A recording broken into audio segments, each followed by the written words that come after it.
Yeah, so I wrote and I directed this. I also produced it and I co-edited. I'm never going to produce and direct a film at the same time, or if I do, I need to let it go a lot. I started writing the film actually still while I was working, and then I was writing it when I got laid off, and then it took me about a year to finish a draft, which then got funded, a year and a half. It was a big learning process. Like, your first draft, you think you're a masterpiece, like you actually think that you're like D.H. Lawrence, but you're not, you're like pretty bad. But then in time, like with hard work, it gets a lot better, you know, you just have to, you know, have the ego there because you need the ego to support that you're going to do it. You need to channel whatever's happening. And then you need to like crush it a little bit and accept that you're not the best. But I think as a writer who's also directing, you also have to let go that a script is not the finished product. You are going to put it on the screen. The screen is the final product. I've learned a lot, like a lot of things that I wrote didn't translate to screen as well as I thought they would, and I feel much more confident with my next project to make things more visual, make things more entertaining, and make the pacing better. So this isn't a documentary. This is informed by personal experience, but it's not my story. It is an amalgamation of a lot of my colleagues, some of my really good friends, and just anecdotes I'd heard. So I think the most important one is that Wendy, the main character, doesn't have a significant passion that she would be willing to drop her career for at any moment to pursue.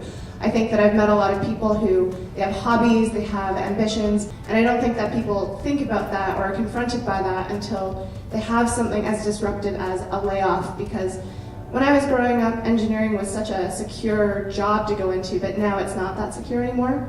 So that's one thing. No taxi driver ever left me in the middle of nowhere. That's an anecdote that I heard from my father up at site, which was kind of scary.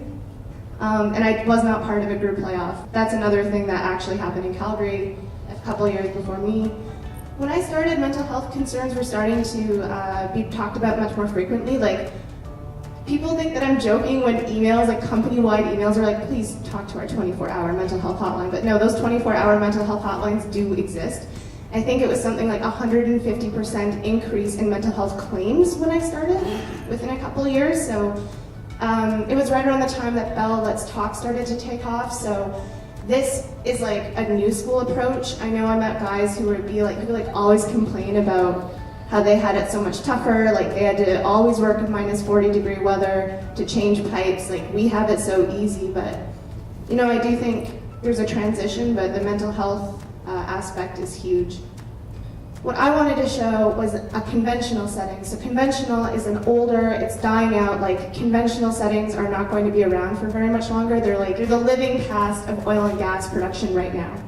And so I wanted to show a place that was abandoned, it's like gonna die. These places still exist, they're dying out. And I also felt it was more metaphorical to like just have a trailer in the middle of nowhere to emphasize the feeling of like kind of alienation that these people feel. So rightly so, like I did want to do a camp setting. Unfortunately, the budget that would be required for that would be much higher. But I think artistically this was more suitable for the alienation that we needed, and so that's the direction that we took. Oh yeah, this was super hard to make.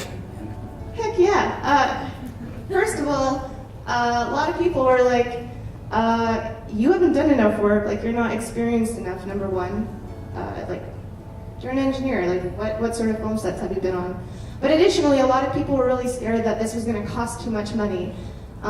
You know, I was raised in oil and gas, and so like both of my parents are geologists, so I have the privilege of having access to that industry in a way that a lot of people don't.